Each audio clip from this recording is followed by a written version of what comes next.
हृदय में वो झांकी उत्पन्न हुई और जैसे ही झांकी उत्पन्न हुई थोड़ी ही देर बाद वो झांकी उनके हृदय से अदृश्य हो गई।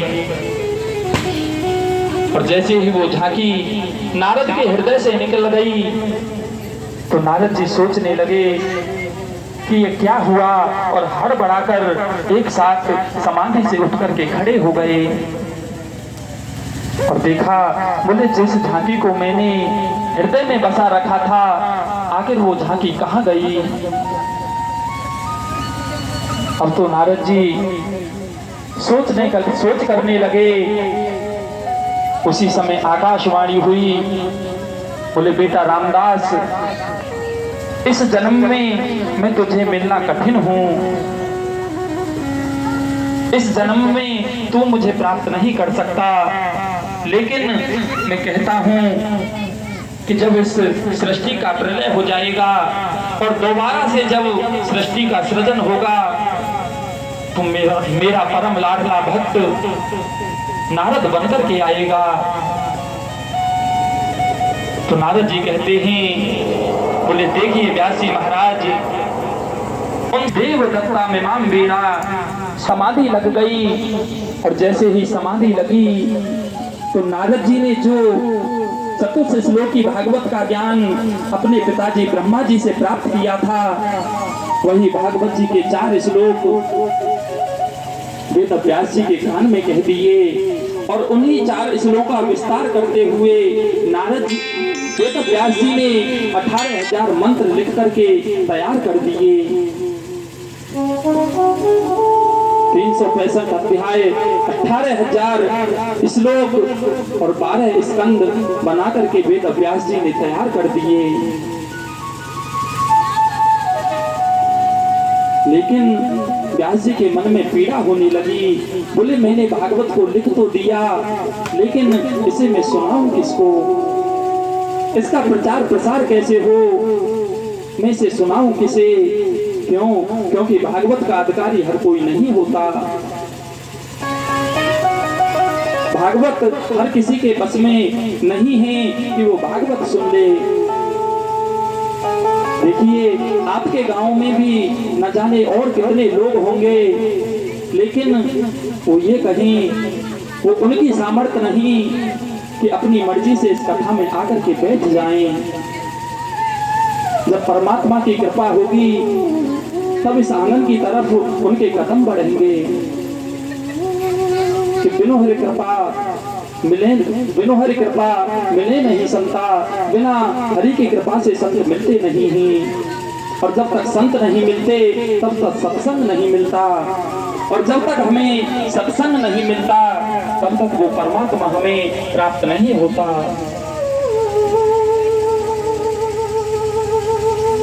तो आज वेद व्यास जी सोचने लगे, बोले इस कथा का अधिकारी आखिर है कौन, इस कथा को। तो व्यास जी के मन में विचार आया, बोले इस कथा का अधिकारी तो केवल एक है। बोले जो जन्म लेते ही जिसने घर को छोड़ दिया, जो परम वैरागी है, जिस पर ना काम का कोई असर है, ना कोई क्रोध का असर है, और ना ही जिसे कोई लोभ है, जिसने काम क्रोध और लोभ तीनों को जीत रखा है, ऐसा कौन। बोले मेरा जो पुत्र है सुखदेव, जो जन्म लेते ही घर को छोड़ करके चला गया, वो इस कथा का अधिकारी है। अब तो व्यास जी ने अपने एक शिष्य को अपने पास बुलाया और कहने लगे, बोले बेटा जहां कहीं भी मेरा पुत्र सुखदेव मिले वहां जाकर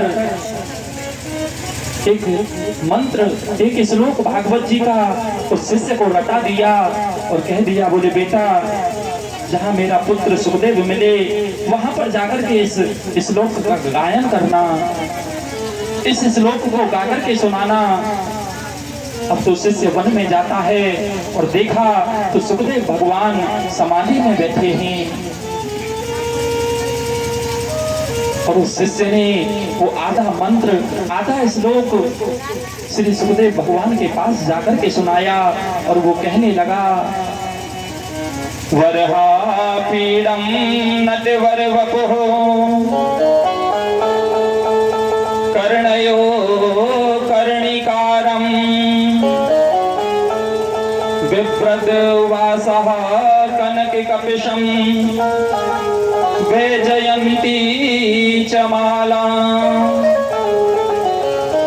वो श्लोक गाया तो सुखदेव भगवान की आंखें खुली। क्यों? क्योंकि इस श्लोक में वेद व्यास जी ने भगवान श्री कृष्ण की सुंदरता का वर्णन किया है। बोले इनके कानों में झिलमिला रहे हैं। कितनी सुंदर वैजंती माला जो इनके गले में शोभा पा रही है। जिनका मुख चंद्र के समान है, वो परमात्मा कितना सुंदर है। क्यों? क्योंकि जगत का सहारा पालनहारा तेरा कब दर्शन होगा। तेरी दुनिया इतनी सुंदर तो तू कितना सुंदर होगा।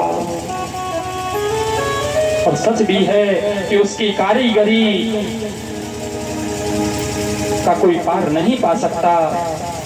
इतना सुंदर शरीर, इतना अमूल्य शरीर हमें प्रदान कर दिया। अगर कोई आपसे कहे बोले मैं इतने पैसे दूंगा, अपना एक हाथ मुझे दे दे, चाहे कोई कितनी भी कीमत लगा दे, लेकिन व्यक्ति देने को तैयार नहीं होगा। जब एक हाथ की इतनी कीमत है तो सोचिए इस शरीर की कितनी कीमत होगी। इस शरीर का कोई मूल्य नहीं है, लेकिन इस शरीर को पाकर भी हमने उस प्रभु को भुला दिया। जिस परमात्मा ने हमें यहाँ भेजा, हमने उसको भुला रखा है। अब तो सुखदेव भगवान की जब समाधि खुली तो शिष्य से कहने लगे, बोले भैया इस श्लोक को आगे सुनाओ ना। बोले महाराज अगर आपको आगे सुनना है तो आप अपने पिताजी के पास जाइए। हमसे तो सिर्फ इतना ही आता है, इससे आगे हमें नहीं आता। लेकिन